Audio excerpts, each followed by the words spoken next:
like we always do. Okay. Um, we have to keep it beautiful. We have to keep it interesting. I got something really interesting to talk about tonight. uh, I would say to you, better kutet yawa the hamvarak, Baruch yawa the hamvarak the la lam wayed, Baruch ata yawa the Eloheinu the melech halam. Asher bakar banu the mekola ha amayim.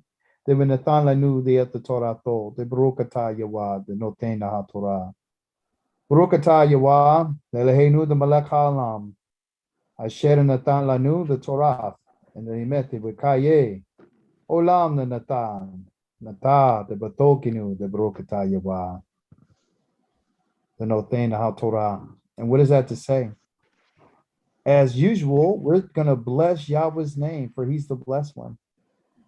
We're going to bless Yahweh's name, for he's the blessed one for all eternity. We're going to bless you, Yahweh, for you are the king of the universe. You are our Elohim. You selected us from all the peoples and you've given us your Torah, and we bless you because you are the giver of the Torah. We bless you, Yahweh. You are our Elohim. You are the king of the universe who has selected us from all the peoples and has given us his Torah. Blessed are you, Yahweh. You've given us the Torah of truth. You've given us eternal life that dwells within us. We praise you, we worship you, and we thank you. And we thank you because you have given our fathers, Abraham, Yitzhak, and Yaakov, a covenant. And you have remembered your promises, and you've given us prophets, and you've given us an understanding heart and a mind to be able to hear you when you speak to us through your words. And we just want to say thank you. We say thank you. We bless your name. There is no one like you. Hallelujah. Praise be to the Holy One of Yisrael. You guys still hear me?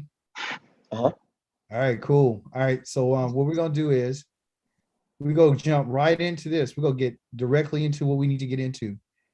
You know, there's a lot of people out here that hate they hate the what one would say the liberty and the freedom that we have. I know it sounds like something a Christian would say. The liberty that we have in Christ, no. The liberty that we have in the Torah. The Torah is not as restrictive as they're trying to make us believe it is. Okay. Tonight, our discussion is going to be about what we would call birthdays. Okay. You said, well, why birthdays? I thought I was talking about our Torah portion. I am going to tell us about our Torah portion. Our Torah portion, okay, is talking about called Makate. Okay. And Makate is the portion that deals with what they call the end. Okay. And I'm going to show you what that looks like here in a second. So I pull it up. I want to show you what the word looks like so you can know. For those of you who follow the Torah, you should follow the Torah. If you ain't been following the Torah, you need to follow the Torah because the Torah is where it's at. And by the way, when we follow the Torah, okay, it means that, just to be clear, the Torah is Bereshit, Shemot, Vayikra, Bamidbar, and Davarim. All right, that's the first 5 books of Moshe. If you read anything else and you're trying to get instruction, you're out of line. You know who's supposed to go to any other book for instruction because the Holy One of Israel gave these books, these things that were written in a scroll to the children of Israel for their place of getting understanding about him speaking to them. Okay. You find instruction even in Bereshit than Noach and the whole book. Okay. That's why it's included, because it's instructional. Yah is talking to us and he's telling us how he feels about sin, how he feels about marriage, how he feels about family. He's telling us, you know, in the book of Genesis, which we're in right now. Okay. And we're in chapter number 40, I think 40, 41. He's telling us about this family that he decided to choose. And this family has a lot of problems. Okay. And we've been following along in there for the last couple of weeks until we get out of this, until we go into another season. We're going to be here for a minute. I think in the next month or so, let me see, we got Okay, so you guys, we got like two more weeks before we get into Shemot, which is Exodus.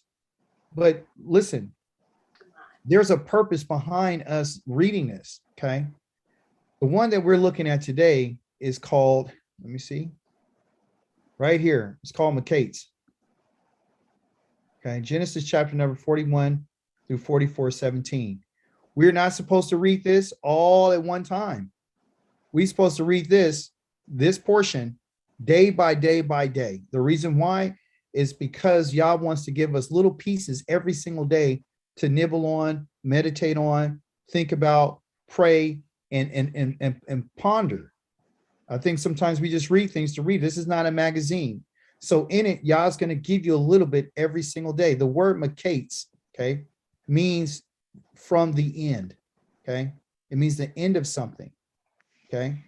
So you ask yourself, why? What's the end? Well, there's an end in here to a lot of things. There was an end to Joseph's bondage. There was an end to a time of prosperity. There was an end to a lot of different things. And we're going to discuss those things, okay? But what I found so far in the last few days of this Torah portion, I'll click on it for you right here. The thing is called kabbalah.org. You just go to your Torah portion, okay? Real quick, like those of you who know this, fine. There's other sheep here who need to know. You got to go this on a daily basis, okay? Daily. So here you go. First day, read that. Second day, read that. Third day, you're going to read that. Click on that. Fourth day, fifth day, sixth day, seventh day, and the Maftir and the Haftarah, okay? Haftarah is something that deals with the prophets, okay? And then you click on each one of these days, and on each day, they're going to give you a little bit to read. So the first portion is going to be this, and then the second and third and so on, okay? That's not what I want to talk about tonight. What I want to talk about is this, okay? Number one, to let you know what this Torah portion is about. It's about a word that they call makates, and makates comes from a root. Let me pull up the root here. There's the root right here. Hopefully you can see it. In the Hebrew Bible, they're what they call roots. Okay. Pull it up right quick. Blah, blah, blah. All right. There it is. Kate. Okay. Can you see my screen? Mm-hmm. All right. Pull this here. Let me write some stuff here. Operate. Give me what I'm looking for. What the heck?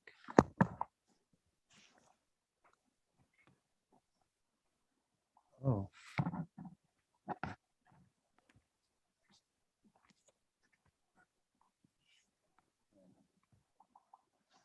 All right, here you go.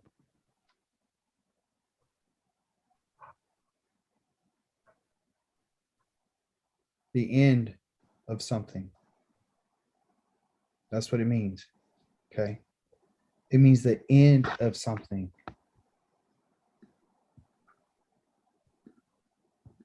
That's what this whole week is going to be about. Or to make the end of something by cutting it off. Okay. It's the end of something, or to make by cutting it off. Okay. We're going to find that. So during this week, I want you to think about this word. Maquettes, okay? And it's the end of a time period or a place or an end of something, like the border of a country or as the ends of something, okay? And you have to look, and also too, what's difficult, you guys, is when you read it in English, you can't see this word. You know, you're not able to see how many times this word is being used because it's not. Oh, wow.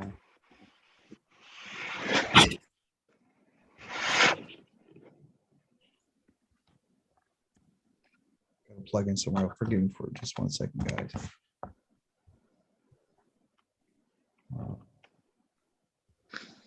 technology just doesn't want to operate sometimes. All right. I have to just deal with it. All right, here you go. The far extremity of something. Okay, the end or the edge. Okay. More specifically, I want to focus on the end of a time or a place. Okay. So that's what this Torah portion is going to be about this week. Okay. Well, let's get to what I really want to talk about. How many of you guys have ever heard that it's wrong to celebrate a birthday? Oh yeah. You guys hear that? Oh yeah. Okay. Let me hear some opinions. I'm not gonna judge you for it. I just want to hear some opinions. I just want to. I actually never heard that it was bad to celebrate a birthday. Oh yeah. I have. I know a couple of Hebrews that don't do it, Okay. but I do. Okay. I don't think you would know the age of a person, and which are mentioned several times how old a lot of our patriarchs were in the scriptures if you didn't know when their birthday was. Wow, that's powerful. I'm gonna use that. I hope you don't mind. No, not at all. I hope you don't mind because that's wisdom. That's wisdom. And so they had to recognize what day they were born on every year to know how old they were. Wow. Wow. That's powerful. I want to use that. Yeah, that's true. And I want to add to that, if I could piggyback on it, because Absolutely. I remember reading something in Exodus where God, Yah had just told Moshe that he would not be going into the land. And on that day, he was speaking to the people, Moshe was, and he said, today is my 120th birthday. Yes, that was his birthday. Yes. Wow. So what I do is within a year, I don't really celebrate the birthdays, but I do acknowledge them. Okay. Because I read that to actually celebrate, it is pagan. Okay. Yeah, there's some studies on that. Yeah. And there's been a lot of discussion and debate about it. I bring the subject up because I want all of us to get an understanding about what, where this comes from. Okay. So some people say it's in the book of Job, where his sons and daughters got together on their birthdays and all this kind of stuff. They're implying a lot of stuff is never used there, but there is something that we know for sure on a date, which a birthday was. Okay. So in the book of Genesis, chapter number 40, which was last week's Torah portion, talk about, when you dwell, Joseph was stuck in a prison. He was stuck in prison. And when he was there, he asked the cupbearer, he told him his dream. And he said to him, hey, when things go well for you, when you get out of here, just make sure you, remember me, right? Remember, brother. Right? Go there and tell Pharaoh what's up, tell him that I got, somebody snatched me in, and that's how I ended up here. Not that he was in trouble for sleeping with anybody, being accused of somebody's wife, but here it is in 14, he says, but, remember me when, things go well with you and show me kindness, please. And mention to Pharaoh so that he will release me from this prison. I was kidnapped. The truth is I was kidnapped, from the land of the Hebrews.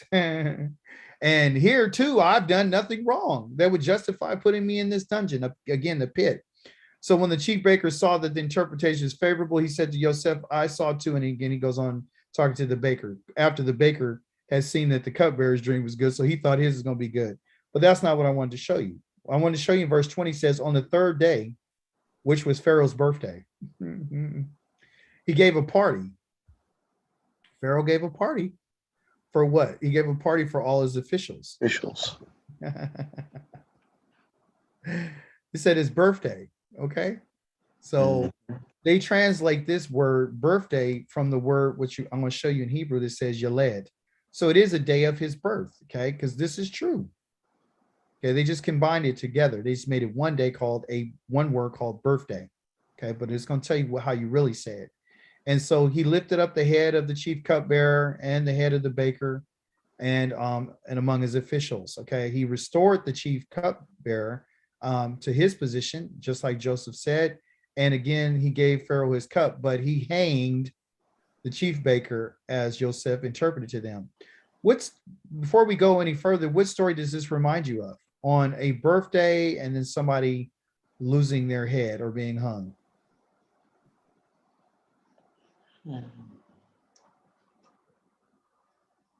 This New Testament, you're not used to it. You've never been there before.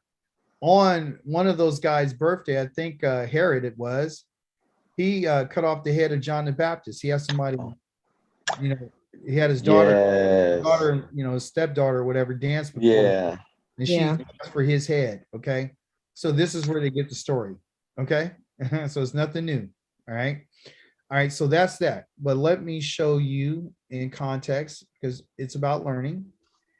Let me show you in 4 and 20 here. It says, and again, guys, I'm your teacher and your instructor. So ask me questions. If you don't understand something, don't let it go by. I'm here to answer questions. I'm not here to preach to you. I'm here to teach, right? So I'm here to teach. So it came to pass on the day of Hashalishi. So it's the third day. It says here, where is it at? It says Yom, that's day, Y-O-M, right? And then it says Ha, this is a not a definite article, Huledeth. Huledeth means the day of his birth. The real word there is called Yeled. Okay, and let's verify and see if I'm correct. Okay, Huledeth. Okay, that Hafel is a verb, so it's telling you what was the cause of this day. The cause of this day is called Yelad. Okay, where I say Yeled, but it's Yelad. Same letters, to bear, to bring forth, to be got. Okay, that means to have a birth. Okay, it was the third day to bring forth. Okay, the way that is being used, it's in a verb, so it's an action, and the action how it's being interpreted is the actual. It's called a hofel, and what I do is I scroll all the way down, and you see words like this that may say nafal. Let me put it in pen right here. Nafal, that's the type of verb, okay? And so we're going to go down from a nafal. That's just a way that a verb is being conjugated, how it's functioning, okay? The next one right there is called APL, okay? And this one here is a very forceful action, all right? And you said, well, this is, but it's an active. It's someone actively doing it themselves. This one here is called a pual, okay? These are connected. One is active and one is passive. One is the person doing the action themselves, and the other one is the action is happening to them from somebody else. Okay. And then if you take my Hebrew class, I'll teach you all these different things. If you've been on my verb class, I sent you the lessons. We're going over these things. So it's going to be a beautiful thing. You just got to come to class. A hifael. Hifael is an action. It's an causative action. And so this verb type it's an action, of course, but it's how a person, you're causing someone to do something or they're causing you to do something. So this one is causative, but it's you doing it. You're actively the one causing it. Okay. Like if you cause someone to eat, you fed them. Okay. But the one that the verb stem that this is in tonight is right here. It is a hofel. And this is the type that says right here, this is what it's telling us, and it's letting us know that this is the day of one being born because they were caused by someone else, which in this case was his mother caused him to be born. So she had born him on that day. He was being born on that day. Okay. And then of course the hitpael is you causing this to happen on yourself. And no one can cause himself to being born unless you call yourself the Son of God. All right. All right. So I wanted to share that there's different ways in understanding how actions are being done. And if we're gonna study, we need to understand that you just can't study everything and just making everything vanilla. Okay. But on this day, on this birthday of his, Pharaoh made a what you would call Galaxy, please make sure you don't do that because it's going to disturb the study. Thank you. It means the baker here. Okay. Excuse me. He made what they call a mishteh.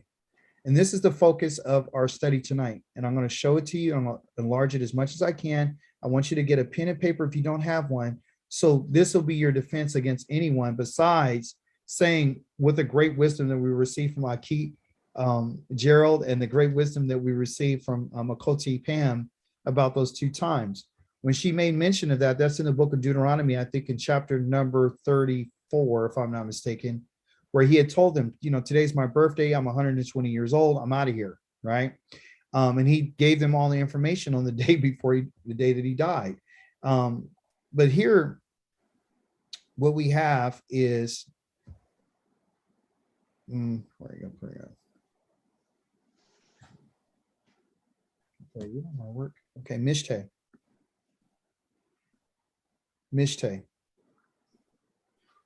All right, I'm going to tell you the difference between a Mishteh and one of Yah's appointed feast. Okay, so a Mishteh is a time when people get together and they have food and drink. Okay, so it's a feast. All right. I hate that this is written on like this. Okay, Mishteh. By definition, it means to have a feast. It means to drink. It means to, here, right here, a feast where a lot of drinking is going on. Okay. And it comes from this root right here called shatha. From shatha, meaning to drink. Okay. And when we have a drink and you invite someone over, you have what they call a mishteh. Okay. Which comes from shatha. Shatha means literally to have a drink. It's always used over here. If you look to your right hand side, it gives you the different places where it mentions that I might take a drink. Okay. So that's where it comes from, shatha, meaning that to quench your thirst. Okay. So when he had this birthday party, what he was really having was like a little feast. He was having like a little wine party. Let's get together and let's celebrate. And let me show you, let's have some fun together. Okay. But when you look at this word mishteh, I want to show you all the places where it was being used as well. So we see here that he had prepared a feast for them. This is in Genesis chapter number 19. Okay.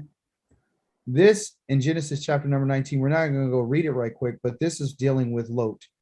You can write this down. This is when Lot met with the Malachim and he made them a what? He made a feast for them. Okay. So he's having a feast. Okay. Some type of get together, some type of celebration. Okay. We also have, when you guys remember when Abraham, when he weaned Yitzchak, what did he have? You guys remember that? He had what they call a mishteh.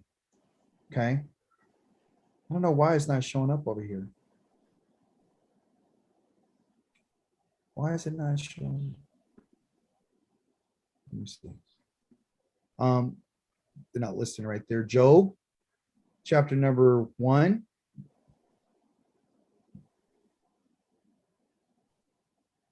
He's a man from the east. Okay. Here you go. Verse number 4. And would his sons, they would have a what? A mishteh. Mm-hmm. Okay. They would have a mishteh. Okay. So it's part of what people do. And it said each on his own day. So his yamot, on each of his days. Some people try to interpret this as on each one of their birthdays. They would say, come, let's get together. It doesn't say a day of birth. It doesn't say any of those things. What it says on his day, meaning a time that one of those brothers, because it was 10 children, but 7 of them were sons and 3 of them were daughters, that they would set a time for them to go to their house and they would have a mishteh. These mishteh are not the same as festivals that the children of Israel are supposed to have. The feasts that the Holy One of Israel causes us to have are called cogs. Okay. A cog is different. A cog is an appointed time. Okay. It's appointed by the Creator to be at that place at that time. And one of the festivals that the first one that he tells us to have And I think I did a presentation on this before. And maybe hopefully I can find, I don't know if I can find it. But one is called, they think that they call it a feast of Passover. Okay. A Pesach, but Pesach is not a festival. Pesach is not a festival by definition. Pesach is what they would call a memorial. Okay. It's a vigil. Okay. When the children of Israel left out of Mitzrayim. Okay. The following day, so this is on the 14th day, okay, of the first month, which is in spring. On the 15th day, there is a cog. Okay, and the cog is the feast of, somebody tell me. What's that feast? The following day after Pesach. Unleavened bread. Unleavened bread, or the feast of Unleavened bread. unleavened bread, Matzah. matzah. And Okay. matzah, what does matzah mean? Oh, God. You know it. I'll just say you got to use your eyes to go and find. It means to find. Okay. It means to find. Okay. That's what matzah means. But also, too, what's interesting about this day, can somebody tell me what this day really represents? If you think, somebody tell me.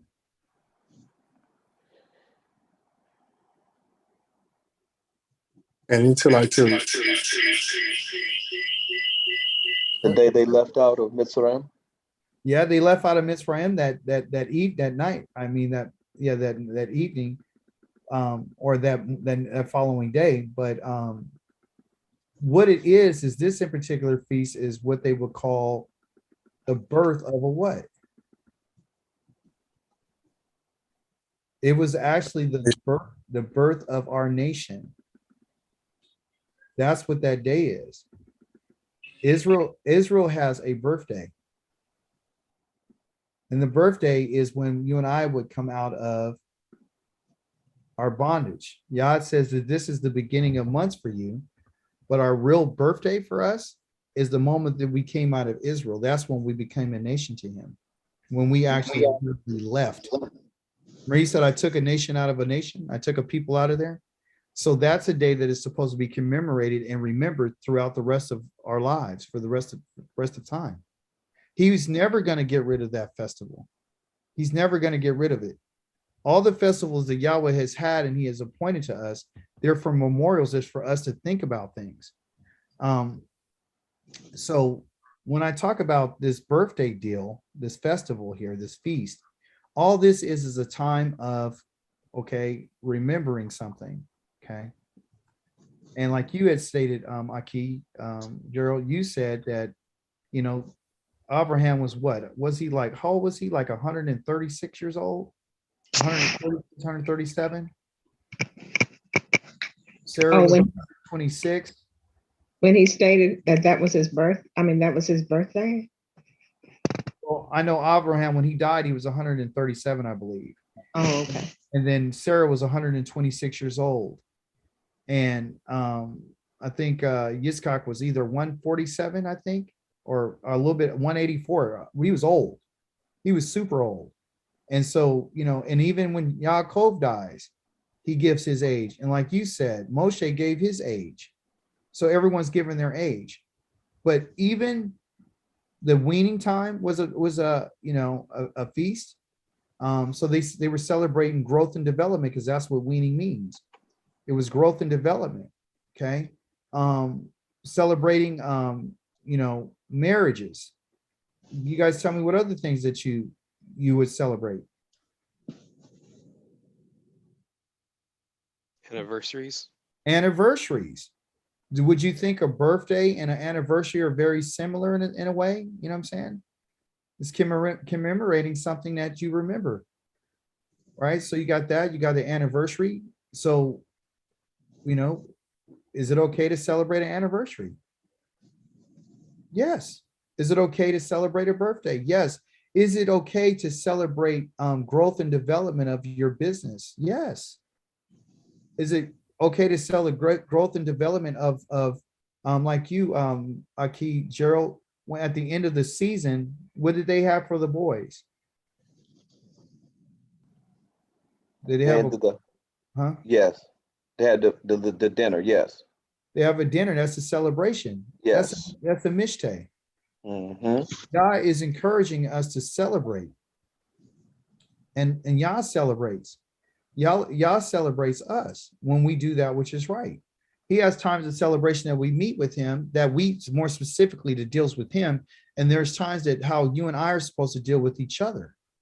Okay, the greatest between us and Yah, our celebration is every Shabbat. That's supposed to be celebratory. This is called a celebration, by the way. Okay, that's when we celebrate.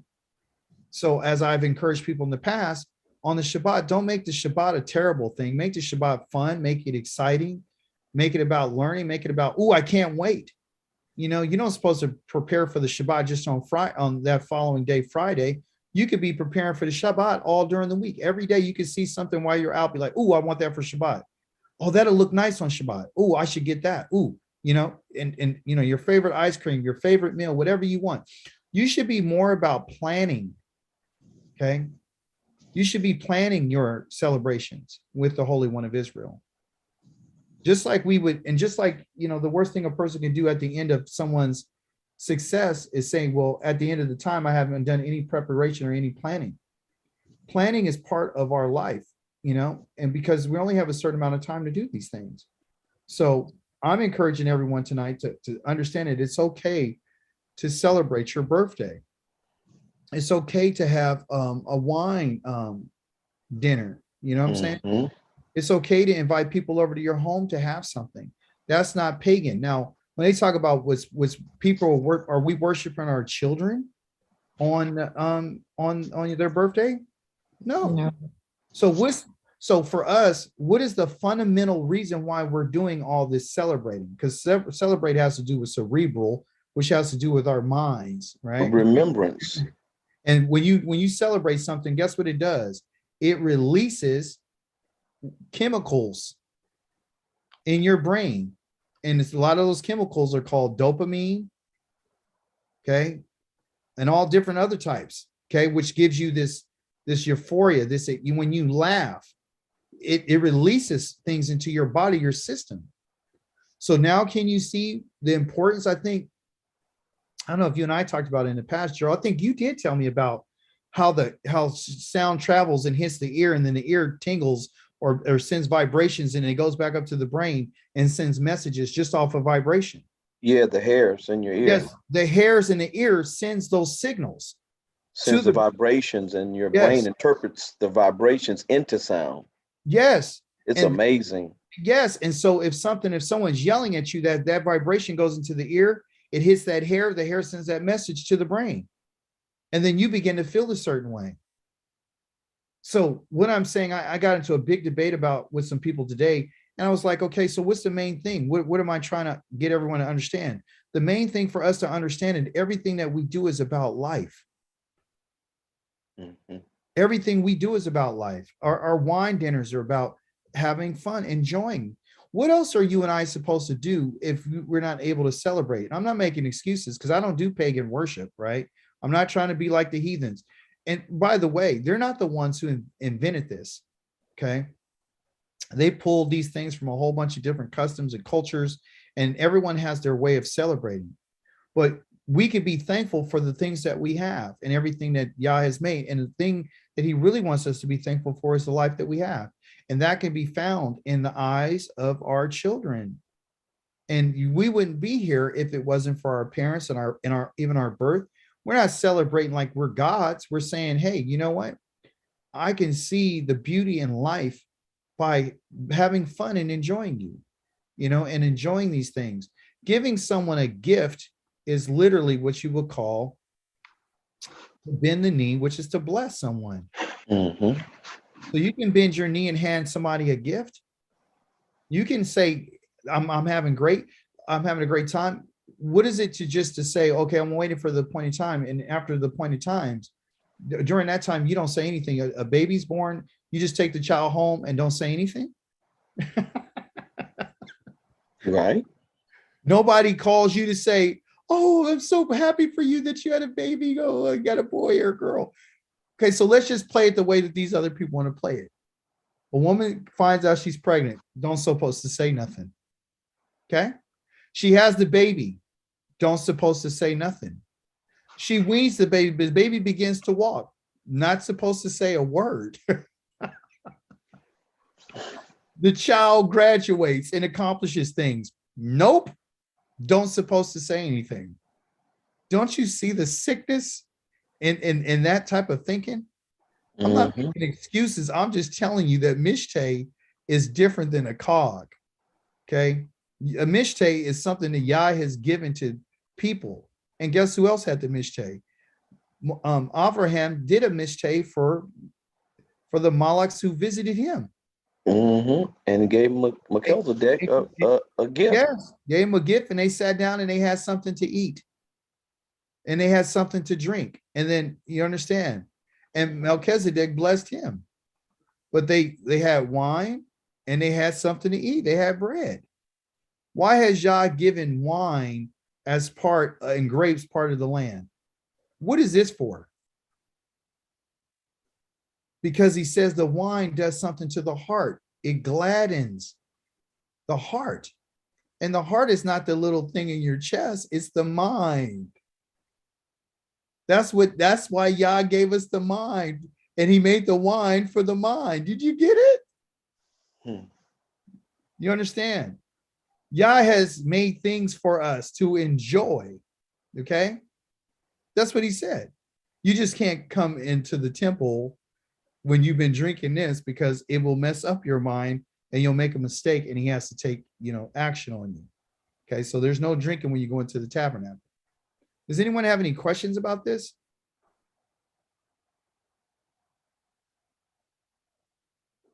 Or any contributions, any additions or subtractions? If not, I want to share with you that, let me see. I just don't want you guys to live a life that you don't have any enjoyment, and I don't want you to feel bad, and maybe people make you feel bad. And especially because we're coming up on this season right now where everybody's doing all this celebrating, and we're the people that don't follow in their tracks. And so we're ostracized and no one wants to have anything to do with you. So you feel lonely. You feel like, man, did I really make the right decision? Am I really part of this family? Or, what's going on? Right. My family's totally turned their back on me completely. Yes, go ahead, Marcus. Yeah. So today at work, somebody told me Happy Hanukkah, and I just looked at him and I was like, "Thank you." He was like, "I mean, you Hebrew, right?" Like, yeah. He was like, "So you celebrate Hanukkah?" I was like, "No." I was like, "I thought that was a Hebrew thing." I was like, "Nah." No, it's not. It's not. It's Ashkenazi with It's the Ashkenazi. nine. Yeah. With the And 9 it's also- candlesticks. Yeah, they do the 9 candlesticks, but also too, they call that the Feast of Dedication. Yeah. And they use Maccabees as an excuse to say, well, our ancestors, they did this on this day because they went in and took back over the temple and they cleansed it from the Greeks. And so they celebrate that and say, well, this is, Hanukkah.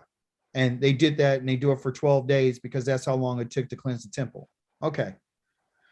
All right. So if we're going to look at that, does anyone have any questions about Hanukkah? Because I want to tell you about Hanukkah. They also say that the 12 candles are supposed to represent the 12 tribes. Oh yeah, that sounds really nice, doesn't it? Oh, I didn't know they had 12. I thought they had 9. Oh, they light them for 12 days. That's Oh, what they got light me. it for 12 days. Yeah, they light them for 12 days. And then they make all special types of donuts and stuff, and they fill it with jelly and chocolate, and now, and one guy put up on his Facebook, oh, this is not pagan, right? And I asked him, I said, well, I'm not trying to be jelly, I'm not trying to be jelly with you, but tell me, where is that in the Torah? And you know what he said? It's not there. I said, thank you. So let's don't put it out there like it's there. It's not part of the appointed feast. It's not. Okay. It's not part of the appointed feast. It's not. So would Kwanzaa fall underneath anything? Or is that What's that? would Kwanzaa fall underneath anything, or is that like something? Oh yeah, way different? Kwanzaa would. Yeah, Kwanzaa falls under the idea of us saying, I think what is it? It's an African some African. African Christmas. What is it? A I Christmas think it's for African Africans. Christmas, yeah. It's a Christmas for Africans. Yeah. Yeah. So Marcus, I don't know if you were being funny or facetious, but it's a Christmas for Africans. Okay, so I don't think I'm going to do Kwanzaa either. Okay, because I don't see that in an appointed time. All right. Nope. But listen, for the next couple of days, listen what I'm going to tell you. You guys want to have a dinner party with people, go have your dinner party. You're not worshiping another God because you decided to have people over for dinner. And they can say, the holidays are coming, since they've taken these days as we're taking hostage, literally. Like we don't want to do anything because it's going on with them. So we look and reach for other stuff, like people reaching for Hanukkah and all that. That has nothing to do with the Torah whatsoever. So how do you and I maneuver during this time? That's, I think, what this is about tonight. How do we come to the end of this for ourselves? How do we do that, amongst all the different things that we're dealing with? Because this is going to go on for the next 30 days. It's going to be a whole nother it's going to be a whole nother 30 days of you feeling excluded. How do you feel when you go to the store, you see all those trees and people celebrate? How do you guys deal with people saying Merry Christmas? I tell them I don't celebrate Christmas. I tell them straight up, don't do pagan. You don't do pagan, right. Don't do pagan. Hey, anybody has any other suggestions how to approach people? Today, when I left the doctor's office, she told me to enjoy the holidays. I said, well, I don't, thank you, but I don't celebrate them. And she kind of looked weird. Mm-hmm. Did she mark she Mark my chart. did she mark your chart? No. And does anyone feel lonely? Does anyone feel lonely around the holidays? Nope. Not at all. Yeah.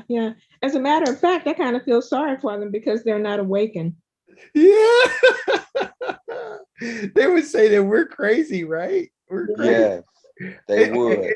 It took about 3 to 4 years for people to stop sending me Santa Claus stuff, Christmas, emojis and all this stuff. I don't hear anything from them. I don't even, so it works. I mean, but it takes time. For those of us who just now get into it, you might have people to say that to you, and simply you can let them know, hey, I don't participate in that. And they said, well, what don't you do? What else do you do? Well, I do have dinner parties and stuff, And I think one of the ways that Rikwa was able to help with her family is because her mother was upset about, this, because this is where everybody takes their pictures and they have their memories. I don't know if you know that. If you look at anyone's photo album, all you're going to see is pictures of holidays. That's the memory. The memory is Christmas, Easter, Thanksgiving, 4th of July. And so when you look at those photo albums, that's what you see, which is total evidence against us for being guilty. But I told her, I said, well, since your family's having a hard time with that and not seeing you, what you can do is, go and have a dinner or something before that, a week or two before it, and just, hey, I want to make a nice dinner for you. We could spend some time together. I don't see anything wrong with that. I'm not trying to do your holiday. I'm not going to do your tree. I'm not doing any of those stuff. My son actually got in trouble with his aunt because she gets mad because she wants to put up a tree. He's, staying with them, and she wanted him to go get the Christmas ornaments for her. He won't even touch the box.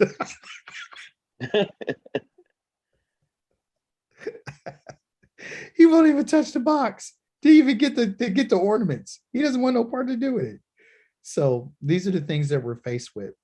But in this week's Torah portion, I just wanted to talk about that birthday deal, because at that birthday party that we just read about Pharaoh, that's where this cupbearer was supposed to tell him, but remember, Joseph said, when things go well with you. Okay. So it literally took 2 years, because it says at the end of 2 years, Pharaoh had a dream. He was standing beside the Nile River, and there came up out of the river 7 cows, sleek and fat, and they began feeding in the swamp grass. And after them, there came up out of the river 7 more cows, miserable looking and lean, and they stood by the other cows at the edge of the river. And then the miserable looking lean cows ate up the 7 sleek fat cows. And at this point, Pharaoh woke up. This word here that they have for woke up is Kates. It's Kates. So it not only means to come to an end, but it also means to be what we will call, let me see here. Boy, I wish this thing would behave, and it's not behaving. Awake. That's what it means, to awaken. Okay. You know that you're at your end when you become awakened. Okay. Listen to the Holy One of Israel talking to us. You'll know you're in when you wake up. Okay. Just like he woke up out of his dream, right? You and I are waking up out of our dream.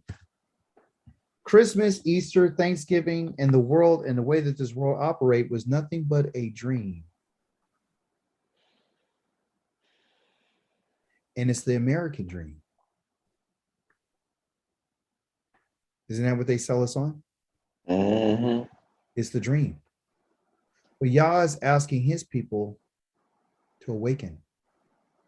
Wake up from your sleep. Okay. But then he went to sleep again a second time. And he saw 7 full ripe ears of grain, and now came a single stalk. And after them, 7 ears and thin and blasted, but the east wind sprang up. And then the thin ears swallowed up the 7 ripe ears. And then Pharaoh, what? He woke up again. And this means Kates. Okay, so it's 2 times. Okay, that's when you come to your end, is when you wake up. Okay, and he realized it had been a dream. Okay, it then says in the morning, he found himself so upset, and he summoned the magicians. The magicians here, this word right here called magicians, is a very interesting word. In Hebrew, I don't have time to go show it to you. It's called a kartuma. Kartuma. Okay. Now, kartuma, if you notice, what does it sound like? Kartuma. What does it sound like? Cartoon. So it's like cartoon, doesn't it? Mm-hmm. It's interesting that this in particular individual right here is the ones who were doing writings and scribing stuff with an instrument, a scribe, a pen, to draw things. Okay, so listen carefully. Cartoons is where this work comes from. Kartuma. It's a person who uses the scribe of a instrument.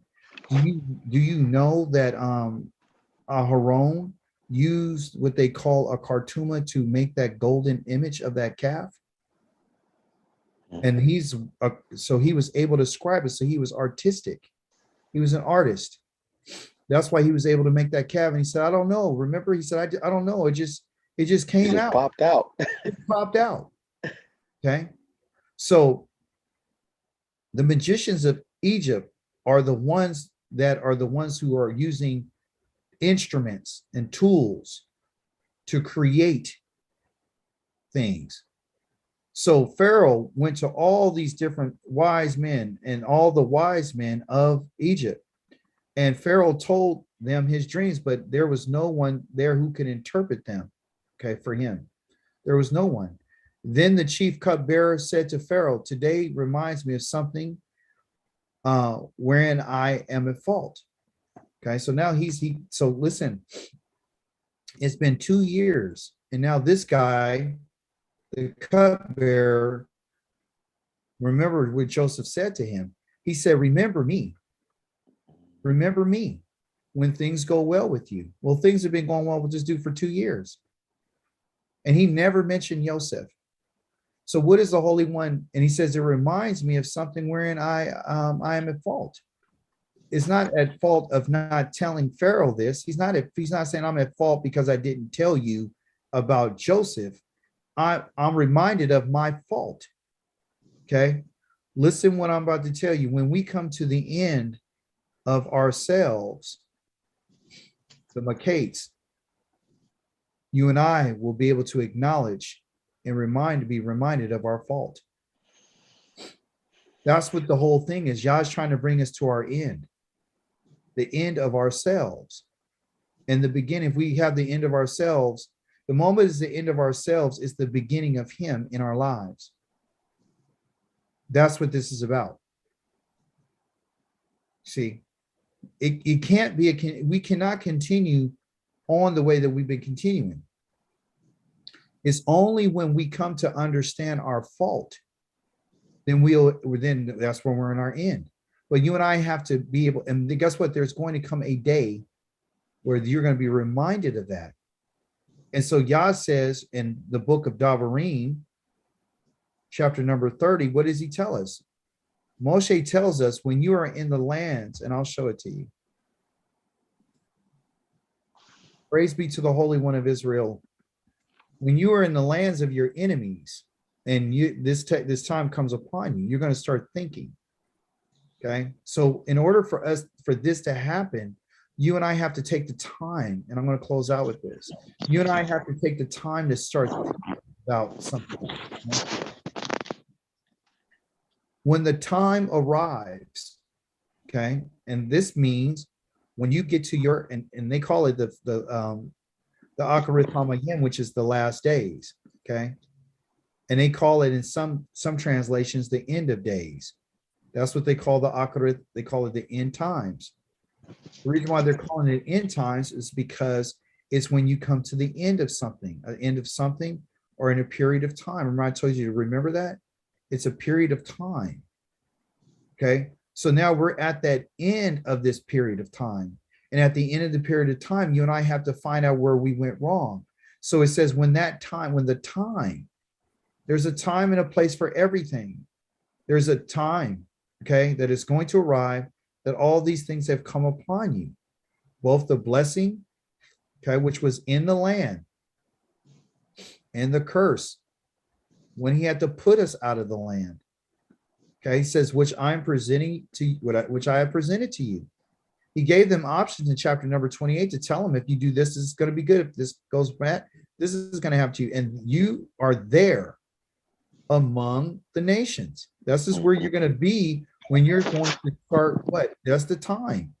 So put the time at where you are among the nations, which Yahweh, okay, your Elohim, because he has to be your Elohim, has driven you.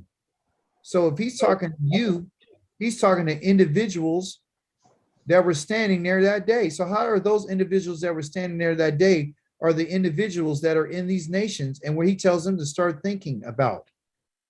That's what I keep telling you. I'm telling you right now, we were there.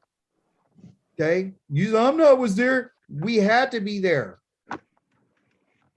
Because he's telling them this is before, on the day of his birthday, on the 20th year of his life, he tells them this, and he says, when the time arrives that all these things have come upon you, okay, both the blessing and the curse which I presented you, and you are among the nations, which Yahweh has driven you, not your descendants, you. Then at last you start thinking about what's happened to you. You will return. That word return right there is called shuv. And shuv means to either be leaving from one place, and you went over this direction over here. And he says, now that you made it to this destination, now you're going to shuv as return back to this place where you went, where you came from. That's shuv. Shuv means to return. to turn around from somewhere or someone or something to go back. You got to return back. And the back is here in the east. And the east is the mindset. Because that's what he's asking you to use when you start thinking. Okay, it's not when you start imagining that something happened to you. You're going to start thinking about what's happened to you. Now, let me ask a question. When did you start thinking about what's happened to you?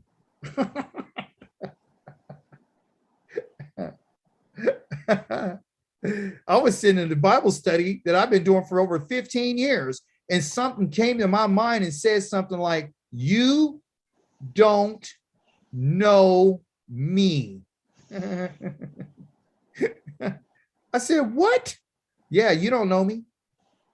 And I started thinking about what was said to me, and I started doing some research, and then I found out what happened to me. And I didn't want to believe it. And then you will return to who? To Yahweh, Yohe Wahe. That's who you're going to return to. Your Elohim, your power, and you're going to pay attention to what he has said perfectly, which that he has said is the Torah. That's the instructions. That's inclusive of the Mishpatim, which are the rulings, the Kukim. Okay, you're going to get those in you. The Kukim are the statutes. Okay, the Awothekas, meaning the 10 words. You're going to get it all. He says, which will be exactly what I'm ordering you to do today.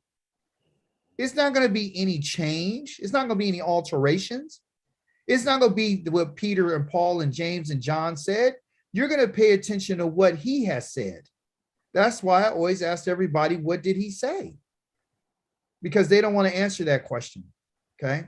You, not only you, but you and your children with all your heart and all your being.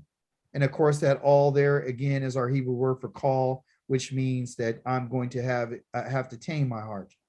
Because to tame something means to make it available for service. And you have to do that.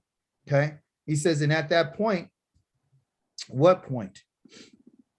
At what point? When you start doing what he says, and I start doing what he says, at that point, Yahweh, your Elohim, will reverse your exile.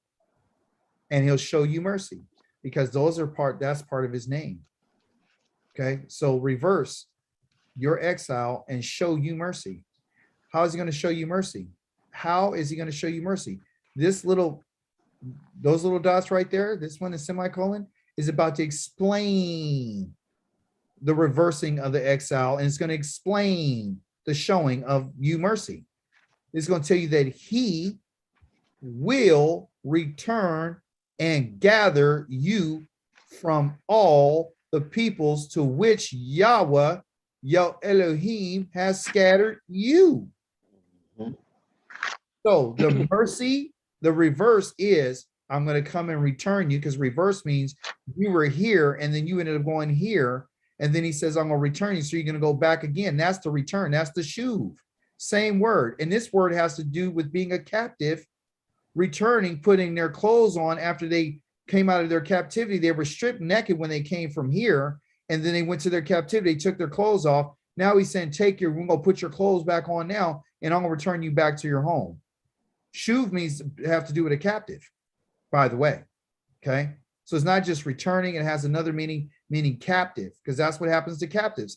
After you're finished with your time and you've been held captive, you're going to return back to where you came from.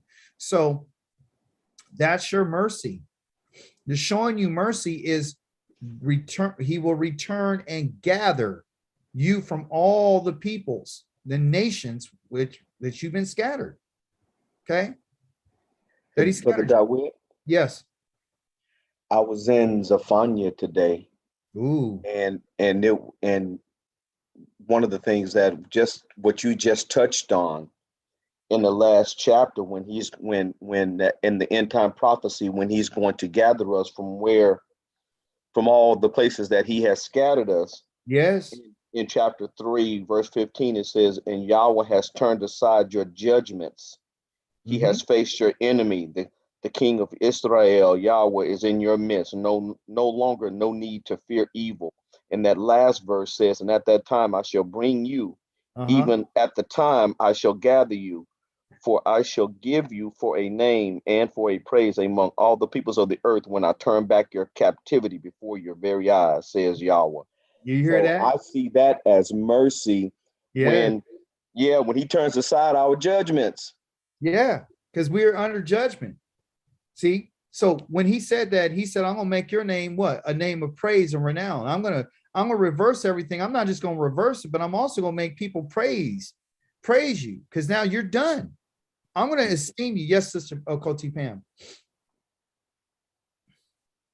I'm sorry. I was just thinking, not everybody comes to the end of themselves at the same time. So before Yah brings us back to the land, is he going to do something to make that apply as a nation as opposed to individuals? No, this is your time. Okay. Yeah. According to Ezekiel, he tells, before he goes in Ezekiel 20, where he talks about bringing us back to the wilderness and judging us face to face, he also mentions there, I'm also going to take I'm going to take the rebels too. I'm going to take those people out as well. And then I'm going to rid you guys of the rebels. But prior to chapter number 20, the creator says something about how Israel has to make a decision. They kept saying that he's unfair. That's their deal. You're unfair. You're unfair. You're judging us for whatever, right? And he's saying, no, both the parent and child both belong to me. So Yah's saying that I don't want the wicked to perish. I don't want the wicked to perish. He's been calling out to the wicked from day one. All of us have been wicked. He said, you guys have done wickedness. So me, you, all of everybody's on here right now has been wicked in Yahweh's eyes. And what you and I did is we went to Ezekiel 18 and we made up our minds and we decided to be different than our ancestors. So he says, because you made that choice, you get to live. The soul that sinneth against me, that's the one who's going to die. That's the one I'm going to get rid of. So the individual right now that he's talking to, he says, I called, but you didn't answer. That's what he says in Isaiah. I've been calling and calling and calling. He says in Jeremiah, I've been calling and calling and calling. Yah's been talking to us for a long time. A long time. So he went a long time and he says, okay, you guys ain't gonna hear from me for a while. And then after that's been a while, he says, listen, like what Moshe just said, when you guys are in the place of your exile, you're going to start thinking about what's happened to you. The reason why he's telling us this is because that's saying this is your opportunity. This is the opportunity. So if you really look at what he says, he goes, you're going to start thinking about it. He says, you're going to start thinking what's happened to you, and you will return to Yahweh and pay attention to what he said, which will be exactly what I'm ordering you today, you and your children with all your heart and all your being. Now, and then he goes on and says, if one of yours is scattered to the far end of the sky, Yahweh will gather you from there. Okay. He will go there and get you. Talking about all Israel. Yahweh will bring you back into the land of your ancestors possessed, and you'll possess it, and he will make you prosper there. That's a promise. You'll become even more numerous than your ancestors. Then Yahweh, your Elohim, will circumcise your hearts and the hearts of your children so that you will love Yahweh with all your heart and with all your being, and thus you will live. So everything sounds wonderful, right? Everything sounds wonderful, okay? Yahweh will, listen to this, Yahweh will put all these curses on your enemies and those who hated you and persecuted you. But you will return and pay attention to what Yahweh Elohim says and obey all his mitzvot, which I'm giving today. Now listen, it's coming there. We're almost there. Then Yahweh, your Elohim, will give you more than enough in everything you set out to do. The fruit of your body, the fruit of your livestock, the fruit of your land will all do well. Yahweh once again will rejoice to see you do well, just as he rejoiced in your ancestors. Just as he rejoices in your ancestors. Here's the part where a lot of people then begin to stop. But look what he put emphasis on this. He said, however, all this will happen only. It's conditional. All this will happen only if you pay attention to what Yahweh says. See, so that you would obey his commandments and regulations which are written in the book of the Torah. If you turn to Yahweh with all your heart and all your being. You see? And then he says, this commandment is not too hard that I'm giving you today. It's not too hard for you. It's not beyond your reach.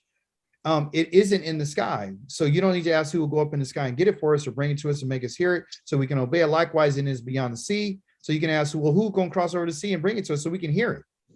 So the idea of us looking for someone to tell us is out of the question. Because Yah says, and this is what he told Moshe, on the contrary, the word is very close to you. It's in your mouth and it's in your heart. Therefore, you can do it. So Yah would put the word in us, and the word of teshuv, to return. The word that Yah gave us was to return to him and do what he says. And so you heard that word, and therefore you did a verse 10. You paid attention to what Yah was said, and you're obeying his commandments and regulations, which are written in the book of the Torah. And you turn to Yahweh with all your heart and being. You're not making excuses. Then he tells you and I, this is not too hard for you. So he's saying this because he's letting us know that this is it. You guys, this is it. You and I are not going to get a chance to go to the wilderness to work it out. We're not going to get a chance to go there and talk and discuss why we didn't do what he said. Yah doesn't love me any more than he loves the wicked person. He doesn't. Yah doesn't have any favorites like that. He says, if you would turn, wouldn't I not forgive you? If you return, when I forgive, do you think I want the evil person to die? For us to even assume or to make an accusation to believe that the creator of the heavens and the earth desires for anybody to perish is to say that Yah is not fair and he's not just, and therefore we're mischaracterizing him, and we'll be in trouble for that because we're misrepresenting who he is. That's what he's saying. Look what he said. He says, look, all lives belong to me, both the parent's life and the child's life. They're equally mine. So it is the person who sins himself who must die. That's it. There's no, mercy and grace for this. It's mercy to come and get you. I'm going to come and get you whether you're a rebel or not. That's not part of the equation. That's not even mentioned. Yahweh says, consider someone who is righteous, who does what is right and lawful. He doesn't eat on the mountains. He doesn't raise his eye towards the idols of the house of Israel. He doesn't defile his neighbor's wife or touch a woman during her time of menstrual impurity. He doesn't do anyone wrong. He doesn't wrong anybody. He returns any pledged property a debtor has given as collateral for a loan. He takes nothing by robbery. He gives food to the hungry and clothing to those who need it. Neither does he demand interest on a loan. He refrains from what is evil. He judges honestly between one person and another. In short, he lives according to what? He lives according to my laws and he observes my rulings so as to act faithfully. Such a person is righteous and he will certainly live. That's a guarantee. Says Yahweh.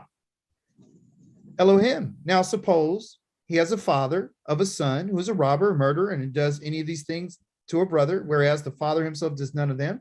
He eats on the mountains, defiles his neighbor's wife, he wrongs the poor, the needy, takes robbery, doesn't restore pledged property, raises his eye towards idol, he engages in disgusting practices, demands, accepts interest.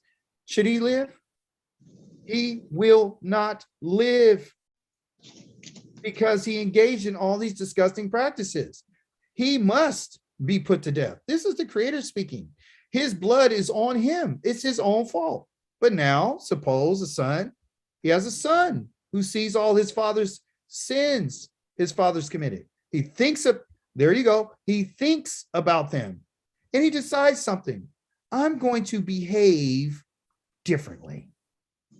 He's the one who's thinking about. The son is thinking about what? The sins. He's like, no, I'm not with that. I'm not gonna leave my kids. I'm not going out. I'm gonna behave differently. Guess what Yah says? He doesn't eat on mountains. He doesn't raise his eyes to idols to the house of Israel. He does to the idols of the house of Israel. So the idols that our parents received, you got to decide if you're going to go ahead and do with those idols, because Israel has idols. He defiles with his neighbor's wife. He wrongs others. He keeps pledged property, or he takes by robbery, but gives his food to the hungry and clothing to those who need it. He refrains. You see the behavior? From oppressing the poor. He neither demands or accepts interest. He obeys my rulings. He lives according to my laws. Okay, my Torah. He will not die for his father's sins, but he certainly lived. Yet his father, because he oppressed so cruelly, committed robbery against his brother, never did anything good among his people. He will die for his sins. You ask, why doesn't the son bear his father's guilt? when the son has done what is lawful and right and has kept all my laws and obeyed them, he will certainly live. The person who sins is the one that will die. A son is not to bear the father's guilt with him. There goes your Adam story of sin is passed on from Adam to the sons. Yah doesn't care about that. If the son decides to change, he can. That's what Yah told Cain. Can you not do that which is good when I reward you? Don't let sin control you. So nor is the father to bear the son's guilt with him. So this idea of someone dying for your sins is ridiculous. But the righteousness of the righteous will be his own. So your righteousness is your own righteousness. It can't be for your son or your daughters or nobody. Okay? It can't even be for your grandkids. And the wickedness of the wicked will be his own. However, if the wicked person repents, who's the wicked? The one who decided to go against Yahweh's laws. If the wicked person shuves, because that's what repent means, repent is the same thing to mean to return. Same word that's used for return is shuv. If he will return from all the sins he has committed, and do what? Guard my laws, my Torah, and does what is lawful and just and right, then he will certainly live. He will not die. This is what I promised the wicked. None, absolutely not one of his transgressions he committed will be remembered against him. If what? If he what? If he keeps my laws and does what is lawful, and he has to turn from his sins for the righteousness that he has done, he will live. Question: do I, Yahweh, take any pleasure in having it all the wicked person die? That's the question. And the answer, Yahweh will answer that for himself as Yahweh Elohim. He said, wouldn't I prefer that he would turn from his ways and live? And on the other hand, verse 24, when the righteous person turns away from his righteousness and commits wickedness by acting in accordance with all the disgusting practices that a wicked person does, will he live? And the answer to that is what? None of his righteous deeds he has done will be remembered. For the trespasses and the sins that he has committed, he will die. So Yah is being fair. He's saying, if you're wicked, all you got to do is turn, and I won't remember none of your transgression. If you're righteous and you turn from that, what is righteous to wickedness, any righteousness you've done won't be remembered. So do you see the fairness in the scales? Yah is perfect. So you could be righteous or you could be wicked. And then he leaves it up to you to make the decision. So you say Yahweh's way isn't fair. And then Yahweh says this, listen, house of Israel, is it my way that isn't fair or your ways that are unfair? When the righteous person, because they were holding on to their righteousness, like, I'm good, I'm in, I'm with Yah, I say his name, I'm good to go, but I'm also going to go do this on the side. I'm going to have the bacon cheeseburger and don't trip because it's just, sin is sin and he'll forgive me. Yah says when a righteous person turns away from his righteousness, because a righteous person can turn from righteousness. There's no once saved, always saved. This is what people don't like. Verse 26, and he commits wickedness. He will die for it. For the wickedness he commits, he will die. Anything that's outside of the Torah is wicked. And that's where the problem is, because we don't want to accept what wickedness is. So when he says that a person that turns away from that which is wicked, from all his wickedness, he'll live. He'll save his own life. And he does what is lawful and right. He'll save his life. So it's not about someone coming to save you. You will save yourself because he thinks it over. Go get a drink. Go get some wine. Go get some vodka. Whatever you need to do. And then shuv. And sit down and say, you know what? I'm going to turn my ways. You can't be wishy-washy going back and forth. See? So we don't like this. Yah says, you say my way is unfair because I'm going to kill anybody, that any righteous person who turns from his righteousness, commit wickedness, any wickedness in everything I mentioned. Charging interest to somebody, Yah said, is wicked, especially your brother. Robbing people their wages is wicked. Sleeping with a woman on her menstrual cycle is wicked. Not listening to the Torah is wicked. Worshiping idols is wicked. Christmas trees, wicked. Turkeys, wicked. And you and I would say, Yah's unfair. He's about to kill everybody. And guess what he gonna say? It's their own fault. I told the wicked that you listen, it's do or die. When the wicked look how he loves the wicked. When the wicked person turns away, the wicked can change at any given time. They can turn away from their wickedness. He'll save his life. And all the wicked have to do is start thinking it over and turn from the transgressions he committed. He will certainly what? Live. So Yah gives the wicked an opportunity to live. And you know what? They say Yahweh's way is not fair. That's what they keep saying. You're not fair. You're not fair. And look what Yah says. 30. House of Israel, I will judge each of you according to his ways. House of Israel, I will judge each of you according to his ways, says Yahweh Elohim. Shuv, and turn yourselves away from your transgressions, so that they may not be a stumbling block that brings guilt on you. That means if anything you're doing can make you fall out of your righteousness, you better move the stumbling block out of the way. I need you to throw far away from yourselves all your crimes that you've committed. You better get them far away and make yourselves a new heart and a new spirit. For why should you die? Why? Why should you die, house of Israel?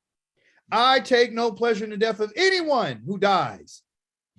So turn yourselves around and live. It's that simple.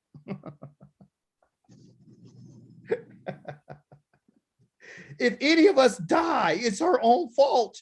You and I can turn around from Yah right now. It's your choice.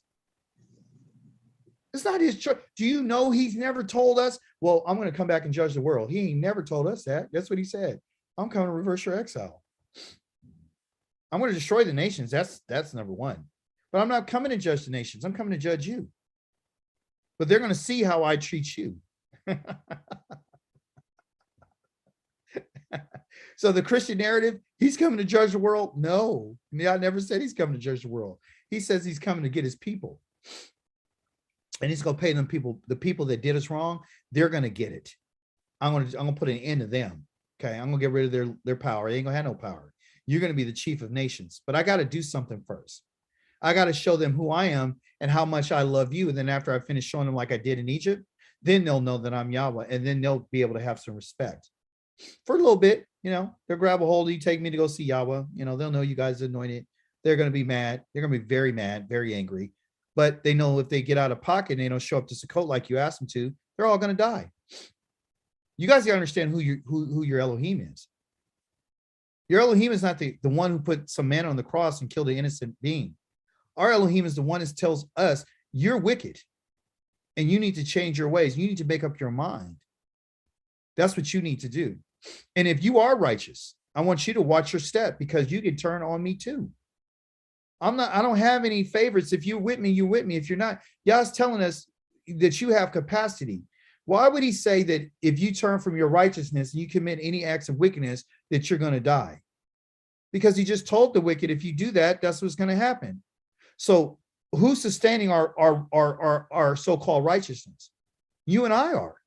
He couldn't technically judge us righteously if we weren't responsible for our actions. He rewards each person according to their manner of life and conduct. That's why our conduct, that's why you read the Torah so you can find out what kind of conduct you need to have. It's written all there. So anybody that's not reading the Torah, Aki, Gerald, could you tell us again what happens to somebody who refuses to listen to the Torah? Yeah, according to Proverbs, that even their prayers an abomination. And the righteous fight these people. Yes. You see? So we're not, listen, we're not their judge. Do you understand? So I'm not judging these people. I'm not in any capacity to be a judge. Yah has not called me to judge. Yah told me what you need to do is come to the end of yourself. Right now, Israel, I'm talking to you right now. Why should you die? Isn't that what he just said? Why should you die? Yeah. He's pleading with, hey, wake up. Don't die, Israel. Just do what I say. You won't die. But if you want to play games and you want to not be certain and want to be sure about it, and you want to act like you didn't get the offer letter and you want to still kind of vacillate between you and your idols and what you want to do, then that's on you. He says, that's fine. Because at any point in time, you are going to come to the end of yourself. Either you can become the end of yourself now, or you're going to come to the end of yourself in that wilderness when he opens up that earth and he sets you on fire, because that's exactly what he's going to do. He's going to kill the people that are rebels against him, you guys. He's not, Yah does not, he would not be just. So he's asking you and I, think about your situation. Come to your end. It's like the end of your sleeve. It's at the end. You got to start thinking, I'm at the end. Now that I'm at the end, I got to come to the end of myself. What do I do now? When you come to the end of something, it means that something new is going to happen.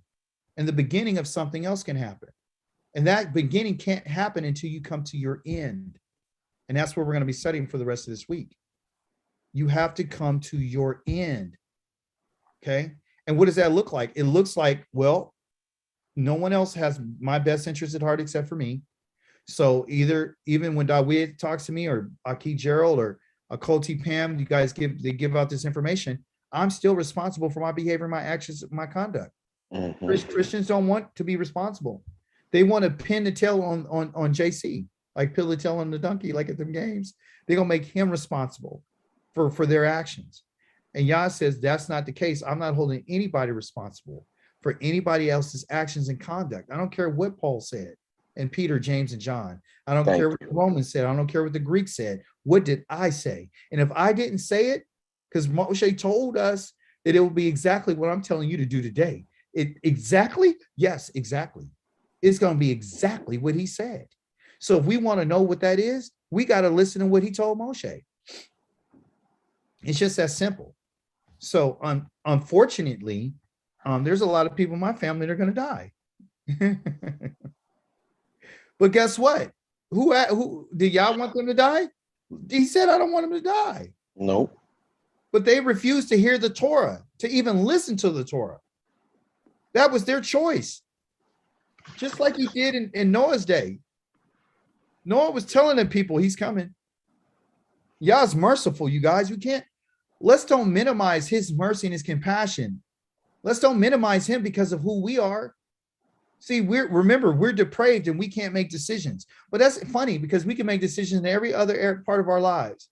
We make decisions where we're going to work. We make decisions what time we're going to get up. We go to jobs on time. We make decisions who we're going to spend the rest of our lives with. We make decisions. We make decisions on what kind of food we're going to eat and buy and everything. And what kind of gas. You're responsible enough to put gas in your car and oil in your car once you read the Torah. It's free. It's right here. I see people all the time on Facebook. They got people like 20. One guy got like 20,000 followers. And he has to talk about nothing. And everybody loves him.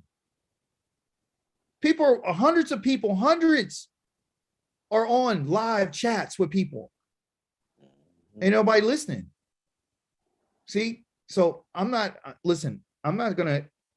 gonna spare anybody because Yah told me not to. He says, if you spare somebody from what I told you, I'm going to kill you. Listen, okay? It's not, WID is not making this up. I'm not making this up, you guys. I'm telling you. He's saying, spare not. You better, if you don't tell them what I said, I'm going to kill you. What? Yeah, I'm going to kill you. Are you sure? Yeah, I'm going to kill you. I'm going to kill you. Let me see.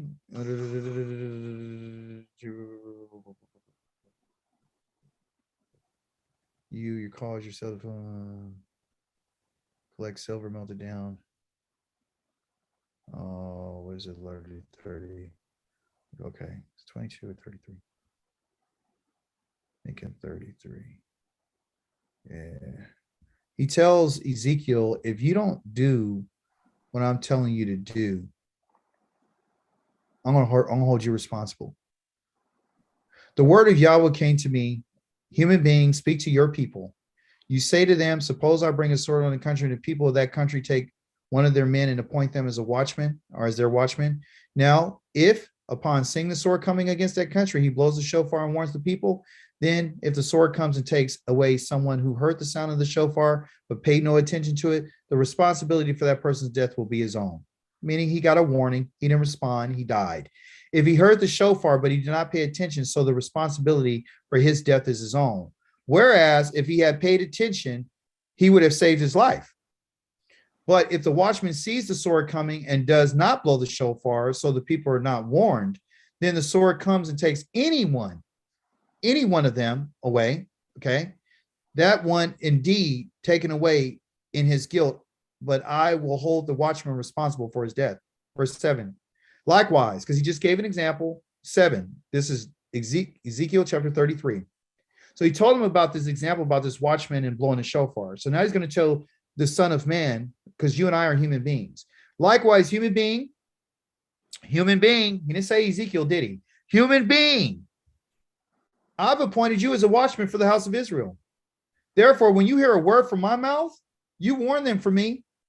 When I tell the wicked person, you will certainly die, and you fail to speak and warn the wicked person to leave his way, then that wicked person will die guilty, and I will hold you responsible for his death. On the other hand, if you warn the wicked to turn from his way, and he doesn't turn from his way, then he will still die guilty, but you have saved your own life. Therefore, human being, say to the house of Israel, you say our crimes and sins are weighing us down. And he goes on to talk about that. Yah again says, again, I have no pleasure in having the wicked person die, but having the wicked person turn from his way and live. Shuv, turn from your evil ways. Why should you die, house of Israel? You understand? The righteousness of a righteous person will not save him. The righteousness of a righteous person will not save him once he starts committing crimes. And likewise, the wickedness of the wicked person will not cause him to fall once he turns from his wickedness.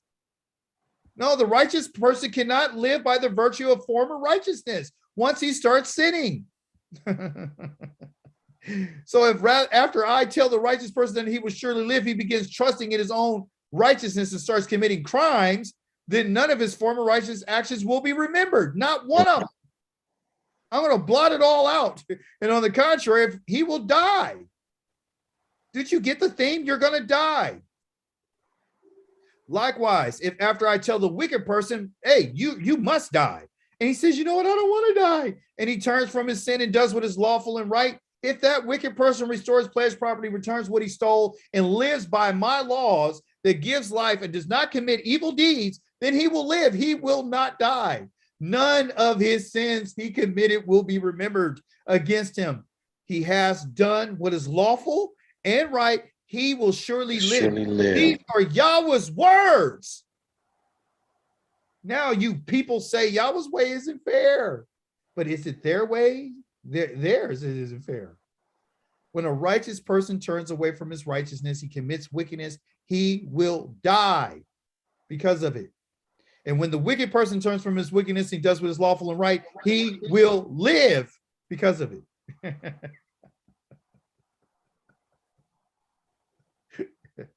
So who's it on? It's on us. And I'm gonna let you guys. Me. It's on us. Any contributions before we close? More to come on Thursday, Yom Kamishi. Praise the Holy One. The Holy One. That's what he said. Mhm. And that's what we live by. Lila Tov, everyone. Deeply love you. Laila Tov, All praise Baruch to the Holy One. Tov. May all you rest well until we see you later on this week. Yes, sir. So Shalom. Shalom.